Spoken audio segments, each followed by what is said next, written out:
Hey, I'm Steve Magnante here in Bogart, Georgia at the Tony Townley Collection, where on October 24th and 25th, Richmond Auctions will be auctioning around 100 desirable muscle cars and collectible vehicles of many descriptions. And let's get started with this one right here. This is a 1970 Boss 429 Mustang. Now, the Boss 429 is not to be confused with a Boss 302 or Boss 351. These are specifically big block cars, very special engine under that hood. And these, of course, all have the functional hood scoop here, which has a valve inside to open and close the flapper to get cool air into the Boss 429 engine underneath the hood skin. This is a great example with the correct Magnum 500 wheels, front and rear. And these have a slightly wider track. The front track on these things is about 1.5 inches, 2 inches wider than the normal Mustang. Why? Well, we open the hood, we'll find out why. Okay, let's behold the majesty of the Boss 9. Before I do that, this is the scoop right here, which has a functional flap in there. It's not vacuum operated like on a Shaker 428, but rather there's a cable inside you push and pull to open the air to let the engine breathe. And speaking of the engine, there it is, the mighty Boss 429. This is an engine that was designed to go NASCAR racing against Dodge and Plymouth on super speedway racetracks. And again, it's very wide because it has canted valves, much wider cylinder head width than even a 428 or a 427 wedge. So they had to make serious modifications to the airframe, as it were, of the car.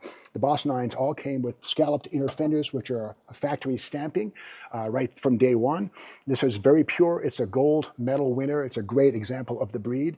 And we see here the original smog equipment, which usually by the second or third week would be thrown away by somebody looking for more power. But this is bone stock, exhaust manifolds under the hood, very correct, oil cooler right here. And of course the horns located on this side because the oil cooler is in the way where the horns ordinarily would go on a normal Mustang.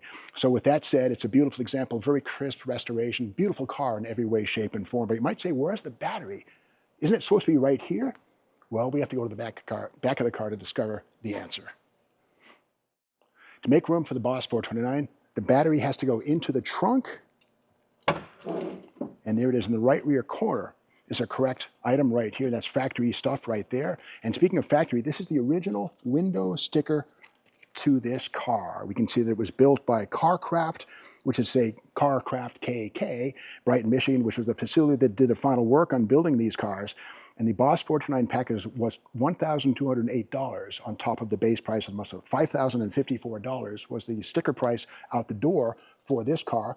This also has a full Marti report right here. Of course, Kevin Marti, the source of information on all Ford history, pickup trucks, Mach 1s, Bosses like this one.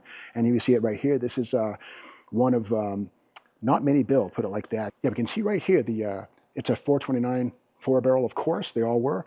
Grabber blue paint, and of course, 391 traction-lok axle, standard fare, 4-speed close ratio, all of these things correct and authenticated. And beyond all of that, this car won some serious trophies, and this is a gold trophy right here, Mustang Club of North America, Race to Ready, David McKinney, and a gold right there. This is a award-winning car. It's the best of its type, really, right down to the space saver spare in the back, and all of this stuff is correct to the car and goes with it to the lucky high bidder.